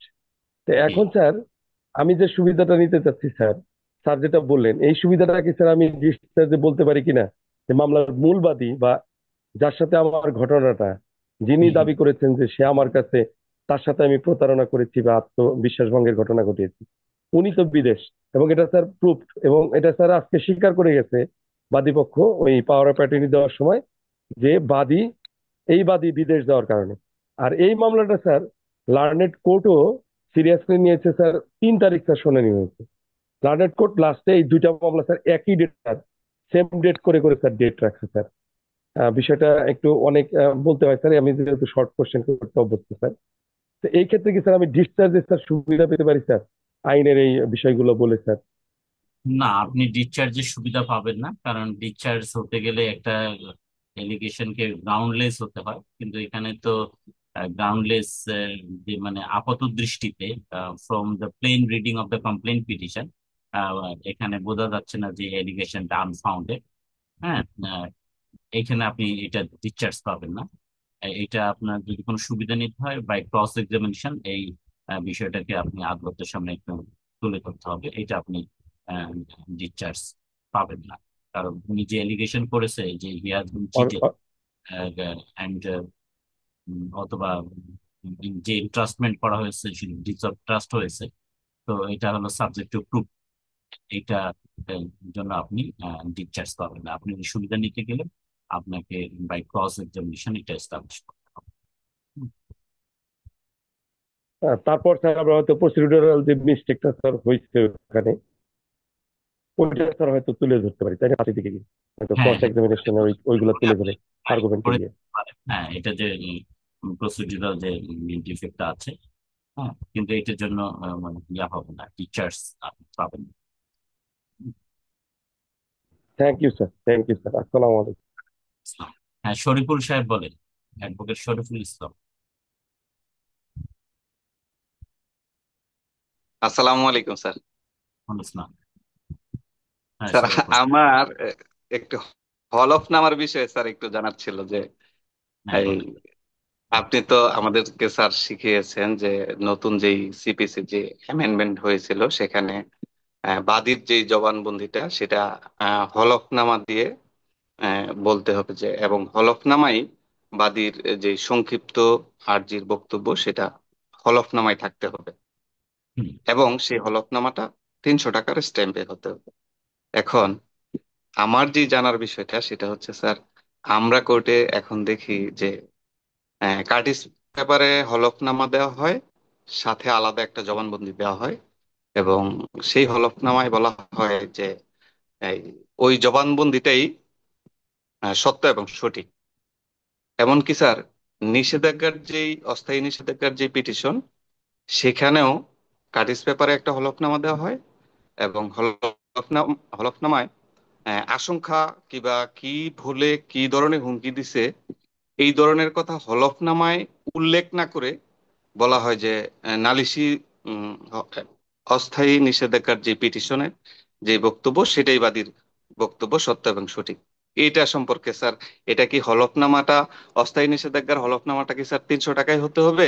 আর সেই আশঙ্কার বিষয়টা কি হলফনামায় উল্লেখ থাকতে হবে নাকি নালিশি দরখাস্তে থাকলেই হবে? আর জবানবন্দির যে বিষয়টা, এই জবানবন্দির 300 টাকার স্ট্যাম্পে না দিয়া যদি বলা হয় যে আলাদা যে লিখিত জবানবন্দি দিছে সেটাই বাদীর জবানবন্দি, এইটার আইনগত কতটুকু গ্রহণযোগ্যতা, এই বিষয়ে স্যার একটু যদি স্যার একটু বলতেন দয়া করে। তো আপনি অনেকগুলো প্রশ্ন মানে করছেন, উদ্ভব করছেন। যদি সিভিল বিষয়টা প্রথমে বলি যে মানে যে গত 8ই মে সম্ভবত এটা পাশ হলো, এই ইয়াটা, নাকি 8ই মার্চ সম্ভবত, যে নতুন যে অ্যামেন্ডমেন্ট আসলো সিপিসি, সেই বিধান জি স্যার। অনুযায়ী আপনার আর্জি বা জবাবের যে ফ্যাক্টস গুলো, সেটা আপনাকে প্রমাণ করতে হবে বাই এফিডেভিট। তো এফিডেভিট কিভাবে দিবেন? আর্জির যে বক্তব্যগুলো, সেই বক্তব্যগুলো আপনি খুব সংক্ষিপ্ত আকারে একটা এফিডেভিটে লিখে আহ, বলবেন যে আপনি কিভাবে এই সম্পত্তি আহ, অধিকার অর্জন করেছেন, কিভাবে এই অধিকারটা ডেলিভারি অফ পজিশন পেয়েছিলেন, কিভাবে দখল ভোগ করেছিলেন, মানে কিভাবে বিবাদী আপনার অধিকারের উপর কিভাবে হস্তক্ষেপ করেছে এবং কি প্রতিকার চান। এই বিষয়গুলো আমি যেমন আপনাকে শিখিয়েছিলাম যে 3টা 4টা প্যারায় বা ছোট করে 8টা 10টা লাইনও আপনি লিখতে পারেন। জি কিন্তু এটা আপনাকে অবশ্যই এভিডেভিটে, সরি কি বলবো, স্ট্যাম্প পেপারের উপর ড্র করতে হবে, স্ট্যাম্প পেপারের উপর ড্র করতে হবে। এটা আমি বলছিলাম যে স্ট্যাম্প ট্যাগ 1899 এর প্রথম তফসিলের আর্টিকেল 4 অনুযায়ী 300 টাকার 4। স্ট্যাম্পের উপর।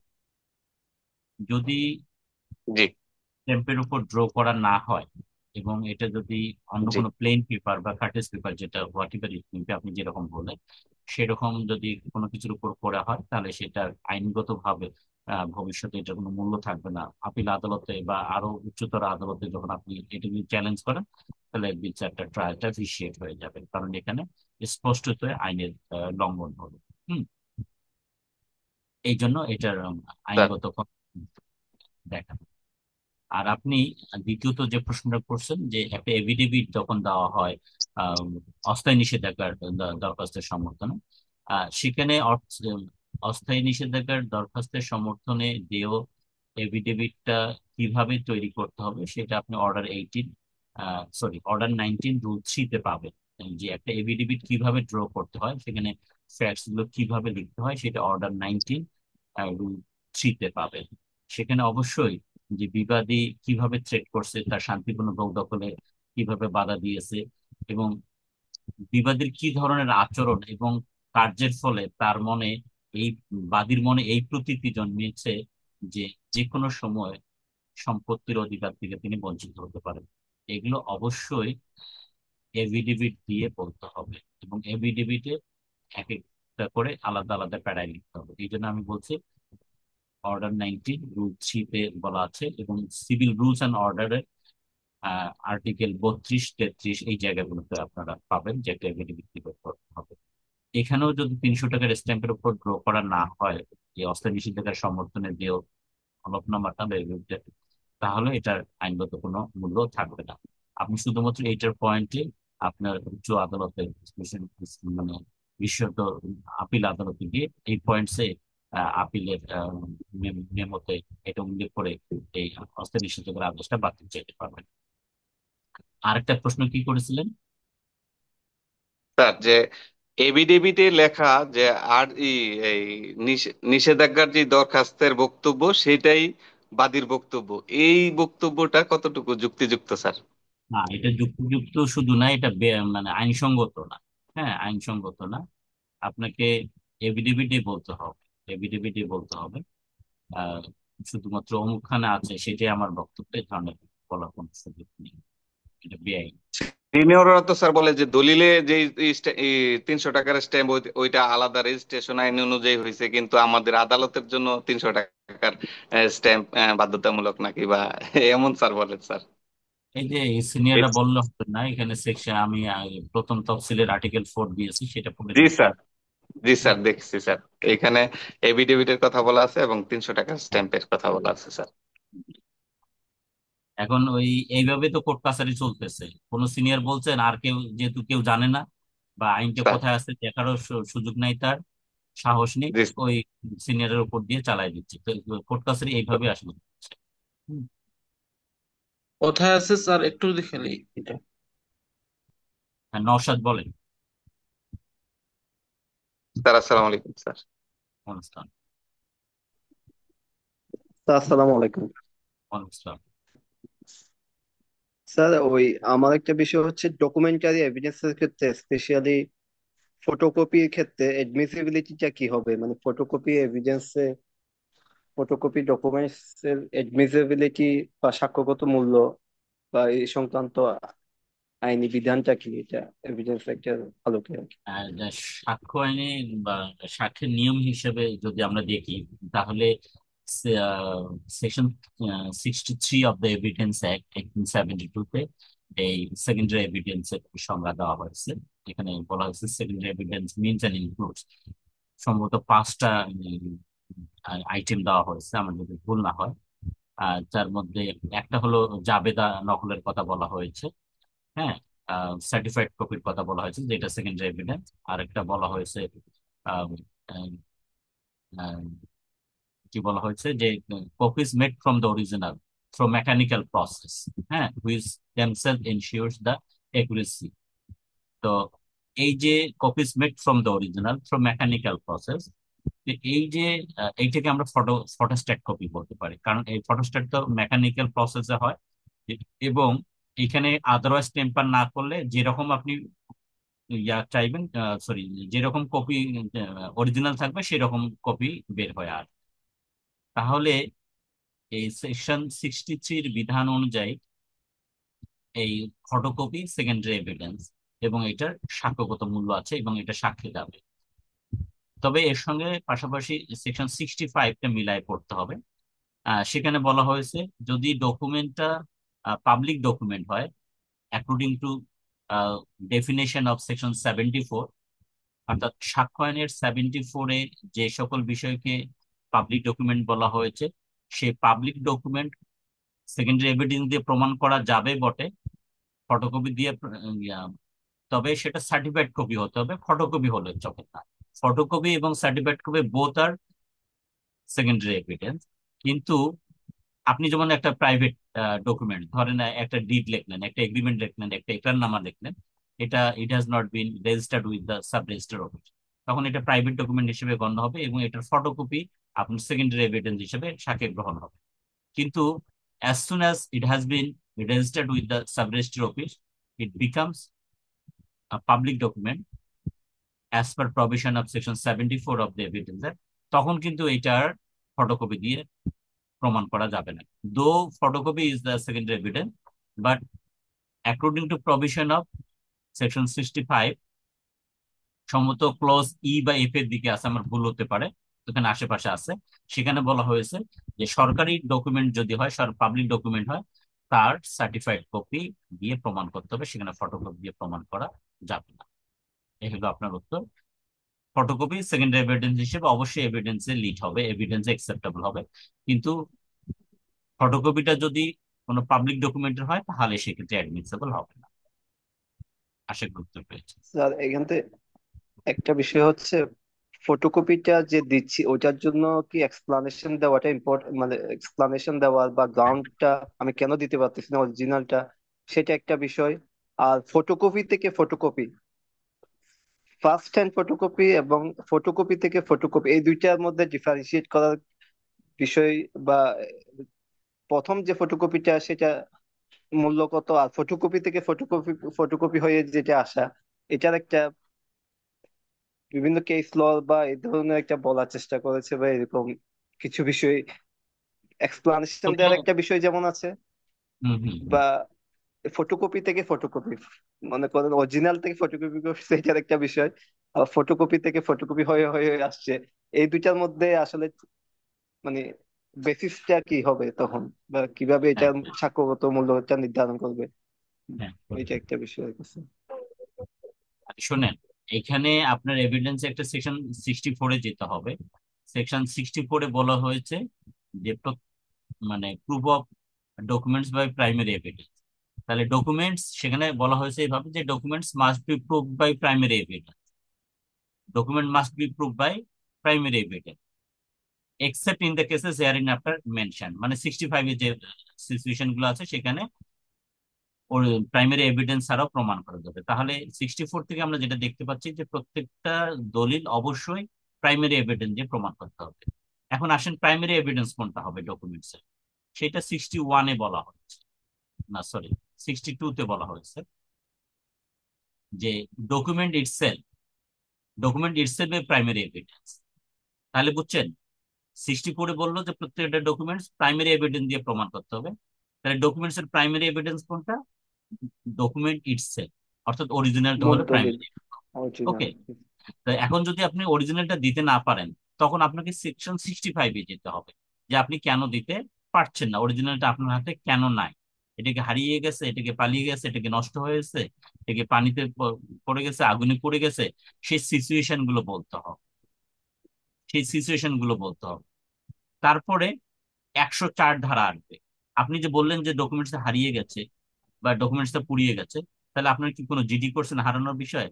বা পুড়িয়ে গেছে বললেন, তা দমকল বাহিনী কি আসছিল পানি নিভাতে? তার কি সার্টিফিকেট আছে আপনার? তখন 104 আপনার পথে বাধা হয়ে দাঁড়াবে যে আপনি একটা ডকুমেন্টস এর ফটোকপি দিতে, সেকেন্ডারি এভিডেন্স দিতে চাচ্ছেন। তাহলে কেন দিতে চাচ্ছেন? আপনি বললেন যে হারিয়ে গেছে, অথবা আপনি বললেন পুড়ে গেছে। তখন 104 বাধা হয়ে দাঁড়াবে যে এই ফ্যাক্টসটা আগে প্রমাণ হতে হবে, হারিয়ে যাওয়া পালিয়ে যাওয়া। তাহলে হারিয়ে যাওয়া পালিয়ে যাওয়া যদি আপনি প্রমাণ করতে পারেন, অনলি দেন 65-এর বিধান অনুযায়ী আপনি সেকেন্ডারি এভিডেন্স দেওয়ার ইন্টাইটেল পাবেন। এখন আপনি আরেকটা জিনিস যেটা প্রমাণ করছেন, ইয়ে, কি বলছেন, বলছেন আমাকে ফটোকপি থেকে যে ফটোকপি ফটোকপি থেকে ফটোকপি।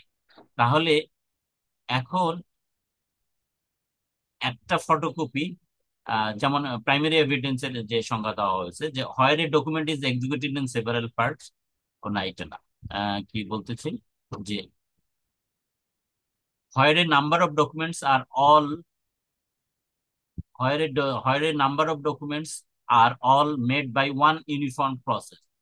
হ্যাঁ, যেমন একটা অরিজিনাল দিলেন, এখান থেকে 20টা আপনি কপি বের করলেন, এটা বলা হচ্ছে where a number of documents are all made by one uniform process, as in the case of printing, lithography or photography, each is primary evidence of the contents of the rest.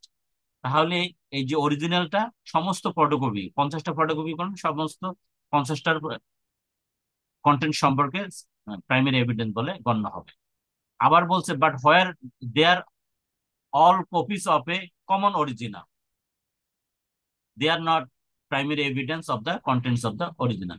কিন্তু photocopy থেকে যদি আপনি আরেকটা photocopy বের করেন, তাহলে ওইটা কিন্তু প্রাইমারি এভিডেন্স বলে গণ্য হবে না, ওটা সেকেন্ডারি এভিডেন্সে হয়ে যাবে। এবং সেকেন্ডারি এভিডেন্স হলে তখন আবার ওই সেকশন 65-এর বিষয়গুলো আসবে, তা আপনি সেকেন্ডারি এভিডেন্স কোন কোন এভিডেন্সের কখন কখন কোন অবস্থায় সেকেন্ডারি এভিডেন্স দিতে পারেন, সেই বিবেচনায় সেটা গ্রহণযোগ্যতা বিষয়টা নির্ণীত হবে। অর্থাৎ স্যার 104টা কমপ্লাই না করলে এটার এডমিসিবিলিটিটা কোয়েশ্চেনেবল হবে, বা ওই ওই পথে হ্যাঁ, যাওয়াই যাবে না। না, সেটা সাক্ষ্যগত মূল্য থাকবে না। Thank you sir. ওকে, এরপরে Ashraful Islam, you are the last person. আসসালামু আলাইকুম স্যার।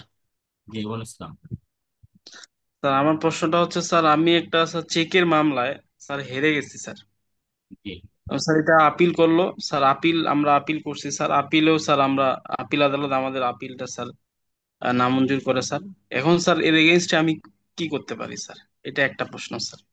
ওকে, আপিলটা যদি আপনি হেরে যান, আপনার পক্ষ হেরে যায়, তাহলে এটার বিরুদ্ধে হাইকোর্ট ডিভিশনে রিভিশন করতে হবে।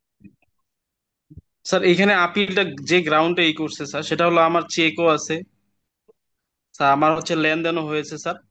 কিন্তু আমি যেটা জবানবন্দি দিলাম স্যার, এই জবানবন্দিটা স্যার আমার জবানবন্দিতে আসে নাই। আরেকটা স্যার, ওই ওই লোক যে আসামি, উনি কিন্তু স্যার কোর্টে থেকেই এবং কোর্টের 14 নম্বর অর্ডারের মাধ্যমে উনি আমাকে হাতে হাতে 17,000 টাকা কোর্টের মাধ্যমে দিয়েছেন। এরপরেও রায়ে আসলো যে এরকম কোনো লেনদেন হয়নি, অথচ কিন্তু উনি স্যার কোর্টের ভিতরে টাকা দিয়েছেন আমাকে। তো তো যা যখন হোক, স্যার একবার শোনেন, এইটা তো টাকার মামলা না, এটা হলো অপরাধের মামলা। যদিও আমরা সারা দেশে এটাকে টাকার মামলা বানায় ফেলছি, এই টাকা লেনদেন হয়। এই টাকা যে লেনদেন হচ্ছে, এটার আইনগত কোনো মূল্য নেই। আপনি যে টাকাটা দিয়েছেন এই চেকের মামলার মানে পেন্ডেন্সি অবস্থায়, এই টাকা লেনদেনের বিষয়টা আদালত আনতে পারবে না। আদালতে আনার আইনত কোনো সুযোগ নেই। এখানে শুধুমাত্র দেখা হবে যে একটা চেক ইস্যু হয়েছিল কিনা, সেই চেকটা বাউন্স হয়েছিল কিনা, সেই বাউন্সের নোটিশ 30 দিনের মধ্যে দেওয়া হয়েছিল কিনা, সেই 30 দিনের পর আহ, আসামি যেদিন পেয়েছে সেদিন থেকে 30 দিন সময় দেওয়া হয়েছে কিনা, তার মধ্যে 1 মাসের মধ্যে মামলা হয়েছে কিনা, এই 5টা 7টা বিষয় আদালত দেখবে। এখানে টাকা লেনদেনের কোনো সুযোগ নেই, যদিও সারা দেশে তাই হচ্ছে। কিন্তু এগুলোর আইনগত কোনো ভিত্তি নেই। এখন আপনার জন্য একটাই মানে পথ খোলা আছে। আপিল আদালতও যেহেতু ট্রায়াল কোর্টের জাজমেন্টটাকে আপহেল্ড করেছে, এখন আপনাকে ট্রায়াল কোর্টে সারেন্ডার করতে হবে। সারেন্ডার করে আহ, আপনার উম, তারপরে ডিভিশনে যেতে হবে, হাইকোর্ট ডিভিশনে। যে আপনার যে এই যে যে প্রবলেম গুলো আপনি বলার চেষ্টা করলেন বা বললেন, যে আপনার জবানবন্দিতে ঠিক মতো লেখা হয়নি, বা আপনি জেরা করার সুযোগ পাননি, অথবা লেনদেনটা হয়েছে, তাহলে এই কথাগুলো আপনি আপনি ডিভিশনের গ্রাউন্ডস হিসেবে বলতে পারেন। তখন আদালত হয়তো একটা ডিভিশন করে দিতে পারে। স্যার এটা কি মানি স্যুট করা যায় না স্যার? হ্যাঁ, মানিজ্য তো অবশ্যই করা যাবে। তো এটা কি উনি তখন ডিফেন্স হিসেবে নিতে পারে স্যার এই রায়টা? না না, এখন আর মানিজ্য করার কোনো সুযোগ নেই। স্যার আমার আরেকটা প্রশ্ন স্যার, দ্বিতীয় প্রশ্ন স্যার। জি। স্যার একটা রায় এবং স্যার করব হ্যাঁ, বলেন। স্যার, একটা মামলা স্যার, আমি হচ্ছে স্যার ওটা হচ্ছে বিবাদী পক্ষ স্যার। আমি নিজে, আমাদের নিজের মামলা স্যার। রায়টা আমি একটা মামলায় একতরফা রায় পেয়েছি স্যার। তো কাজী ফার্মস, কাজী এন্ড কাজী টি স্টেট, ওনারা এখন আমার এই রায়টা অর্থাৎ ডিক্রি এবং রায় স্যার বাতিলের একটা রদের আবেদন করছে স্যার। তো এইখানে স্যার ওনারা গ্রাউন্ড দেখাচ্ছে, আমরা যেই গ্রাউন্ডে পেয়েছি রায়টা, সেটা হলো এই সম্পত্তিটা হলো 16 একর 9। হ্যাঁ, এই এই জমিটাতে আমরা স্যার আহ, রায় ডিক্রি পেয়েছি। এই রায় ডিক্রিটার এগেনস্টে ওনারা গেলেন রায় ডিক্রিটা বাতিলের জন্য। এবং স্যার ওনারা, আমরা এটা হচ্ছে 1980 এবং 81 সাল নিলাম ক্রয়ের মাধ্যমে স্যার এটা পেয়েছিলাম। উনি স্যার এই জমিটা যেই খতিয়ান নিলাম ক্রয় হইলো করলাম আমরা, এই খতিয়ানের জমি উনি 2007 সালে এসে, মানে কাজী এন্ড কাজী টি স্টেট, ওই খতিয়ানের জমিটা 2007 সালে স্যার উনারা কিনলেন। এখন উনারা ওই গ্রাউন্ডে আসতেছে আমরা ক্রেতা মালিক, কিন্তু এটা তো স্যার নিলাম হয়ে আমরা 1985 সালে কোর্টের মাধ্যমে আমরা নিলাম সরকারের কাছ থেকে। উনারা আবার ওই খতিয়ানের জমি 2007 সালে এসে কিনে আবার স্যার উনারা খারিজ করে। এখন স্যার আমাদের এই রায় ডিক্রিটা, উনারা কিন্তু স্যার প্রপার পার্টি ছিলেন না, আমরা ওনাদেরকে পার্টিও করিনি। ওনারা হচ্ছে এখন আমাদের এই রায় ডিক্রিটা স্যার ই চাচ্ছে, রদ্দগ্রহীত চাচ্ছে স্যার। এখন আমি একটা পিটিশন স্যার আগামীকাল আনয়ন করছি, মানে করব স্যার। এটা হচ্ছে আহ, যেহেতু ওনারা স্যার এখানে জমি অংশই পায় না স্যার, ওনারা তো অলরেডি খতিয়ানের সম্পত্তি ওনাদের চলে গেছে 6 একর 9, 16.9 একর। এখন স্যার আমি এটা কোন গ্রাউন্ডে স্যার শুনানি করলে আমার এটা স্যার খারিজ পেতে পারে? এটা যেহেতু কজ অফ অ্যাকশন থাকে না। না, এটা তো আপনার একটা বিশাল জিনিস, এটা এক দুই কথায় উত্তর দেওয়া যাবে না। এখানে আপনি নিলাম খরিদ্দার হিসেবে যে জমিটা পেয়েছিলেন, তারপরে জি নিলাম স্যার, খরিদ্দার পর কি আপনি নামজারি ইয়া নামজারি করেছি রেজিস্ট্রেশন স্যার। জি, করেছেন? নামজারি রেজিস্ট্রি রেজিস্ট্রেশন। করছি স্যার। হ্যাঁ, তো এই জমি বাবদ আবার তারা যে জমিটা কিনলো, তখন আপনি চুপচাপ ছিলেন? না স্যার, আমরা হচ্ছে তেঁতুলিয়া রেজিস্ট্রি সাব রেজিস্ট্রারকে স্যার জানিয়েছিলাম। তারপরে ওনারা রেজিস্ট্রি করলেন, খারিজ খতিয়ান খুলে দিলেন। কেন যে দিলেন স্যার, এটা তো আমাদের অবগতর মধ্যে তাহলে নাই। তো আপনাকে এখানে তাদের দলিলটা বাতিল চেয়ে মামলা করতে হবে। আপনারা তো এখন কোনো মামলা করেননি। তার ওনারা আমাদের আপনার ডিগ্রিটা রদ রহিত মামলা।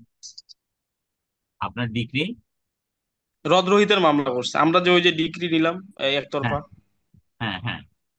জি, তো ওনারা স্যার সেটা 2007 সালে জমিটা কিনছে। তো আপনিও একটা মামলা করে দেন যে আহ, তারা আপনার একতরফা ডিগ্রি বহাল থাকা অবস্থায় তারা সে সম্পত্তিটা খরিদ করলো, সেটা আইনসঙ্গত হয়নি, সেটার বিরুদ্ধে আপনি একটা ক্যান্সেলেশন অফ ইনস্ট্রুমেন্টের মামলা করতে পারেন। হুম। জি স্যার, এটা আমি স্যার এই অর্ডার 7 রুল 11 এর স্যার 11 এর ওইখানে স্যার একটা পিটিশন আনয়ন করছে স্যার। এটা স্যার যেহেতু কজ অফ অ্যাকশন নেই, না না এটা স্যার না ঠিক না করতে না পারি। না, এটা হবে না, এটা হবে না। হুম। আচ্ছা স্যার। এটা হবে না, এটা জি স্যার, কবে থ্যাংক ইউ, বলেন। হুম। বুঝতে পারছি। তো তাহলে এই পর্যন্তই আজকে। আর আমরা এই সমস্যা থেকে শিখি, যারা আগ্রহী, আমরা নতুন একটা ব্যাচ ওপেন করতে চাচ্ছি। আপনাদের যাদের আহ, প্রয়োজন মনে করেন, যে মামলা পরিচালনার ক্ষেত্রে টুকটাক নানা ধরনের সমস্যার সম্মুখীন হন, আহ, ভালো একটা মানে সাজেশন দরকার, বা একজনের সমস্যা থেকে আর 10 জন শিখতে চান, তারা এটাতে সাবস্ক্রাইব করতে পারেন। আমরা এটার 20 ঘন্টার একটা কোর্স থ্রো করব। এখানে আপনাদের সমস্যাগুলো আলোচনা হবে, আহ, সপ্তাহে 2 দিন বা 3 দিন করে, এরকম রাত 9টার দিকে আমরা শুরু করব। আপনাদের কাজটা শেষ হলে আর কি, চেম্বারের কাজ শেষ হলে 9টা থেকে 10টা পর্যন্ত 1 ঘন্টা করে আমাদের আলোচনা হবে, এরকম 20 ঘন্টার আলোচনা হবে। তো আপনাদের ভিউজ শেখার সুযোগ থাকবে। আমি মনে করি এটা খুবই ভার্সেটাইল একটা সেশন হয়। সমস্যা থেকে শিখি, কারণ ভিন্ন ভিন্ন আইনজীবীর ভিন্ন ভিন্ন ধরনের সমস্যা থাকে। তো এই থেকে ডিফারেন্ট বা অল্প সময়ে অনেক বেশি শেখার একটা মারাত্মক প্ল্যাটফর্ম এটা। সমস্যা থেকে শিখি। তো those who are interested you may subscribe. এটা আমরা 20 ঘন্টার একটা সেশন করবো, এবং সপ্তাহে 1 দিন বা 2 দিন করে আমরা রাত্রে করি। তো আপনারা যারা আগ্রহী তারা আমাকে হোয়াটসঅ্যাপ মেসেজে জানাবেন, আপনাদের নিয়ে আমরা একটা গ্রুপ খুলবো। স্যার। নুরুল ইসলাম স্যার কিছু বলতে চান? বগুড়া নুরুল ইসলাম আকন। স্যার, জি স্যার, আসসালামু আলাইকুম স্যার। ওয়ালাইকুম আসসালাম। হ্যাঁ স্যার বলেন। ভালো আছেন স্যার? হ্যাঁ আছি। স্যার আমার একটা জানার ছিল স্যার, ওই একটা আমার এক ক্লায়েন্টের 420 406 ধারার একটা মামলা করেছে ক্লায়েন্টের উপরে। উনি একটা কোম্পানির সাথে এগ্রিমেন্ট করেছিল, চুক্তি, মাল নেওয়ার জন্য, পণ্য নেওয়ার জন্য। তো তাকে দুটো ব্ল্যাঙ্ক চেকও দেওয়া ছিল। তো 420 406 একটা মামলা, যে টাকা পাবে তার চেয়ে 3 গুণ টাকা অতিরিক্ত ভাউচার বানিয়ে আপনি লেজার রেডি করে 420 406 মামলা করেছে 23 সালে। এরপরে ওই মামলাতে সমন ওয়ারেন্ট এগুলো হয়েছে, আমি এফআইআর হই নাই। পরে 24 সালে ওনারা আবার আমার ওই ব্ল্যাঙ্ক চেক 20 লক্ষ টাকায় লিখে আর একটা মামলা করেছে স্যার। এখন এই অবস্থায় কিভাবে আমি সহযোগিতা দিতে পারি আমার ক্লায়েন্টকে স্যার?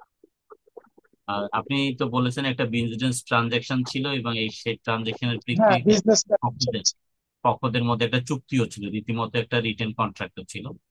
তাহলে জি স্যার। যে written contract and the transaction is a civil transaction, এখানে 406 420 হওয়ার মামলার কোনো সুযোগ নেই। যদি এটা বিজনেস ট্রানজাকশন হয়, এবং আপনার কথা অনুযায়ী যদি there is a clear evidence of written instrument বা একটা ডিড বা কন্ট্রাক্ট থেকে থাকে, তাহলে এটা কোনো অবস্থাতে 406 420 মামলা হওয়ার কোনো সুযোগ নেই। এবং এই ট্রানজেকশনের প্রেক্ষিতে যদি কোনো চেক লেনদেন হয়ে থাকে, কোনো পক্ষ কাউকে চেক দিয়ে থাকে এবং ব্ল্যাঙ্ক চেক দিয়ে থাকে, তাহলে সেটা জামানত চেক হিসেবে গণ্য হবে, এবং সেটা যদি ডিজনারও হয় তাহলে এটা চেক ডিজনার অফেন্স কনস্টিটিউট করবে না, বা করার কোনো সুযোগ নেই। তো এই পয়েন্টস গুলো যদি আপনি তুলে ধরে মানে চ্যালেঞ্জ করেন, তাহলে আশা করি প্রতিকার লাভ করতে পারবেন। জি স্যার, থ্যাংক ইউ স্যার। ওকে জি, আমি থ্যাংক ওটা। ইউ। আপনি যে স্যার। নিশ্চয়ই এইভাবেই চিন্তা করছেন বিষয়টা। হুম। স্যার, এক মিনিট স্যার। না, আজকে থাকুক দিয়া। তো স্যার, ভালো থাক। খোদা হাফেজ সকলকে। আদর্শ স্যার।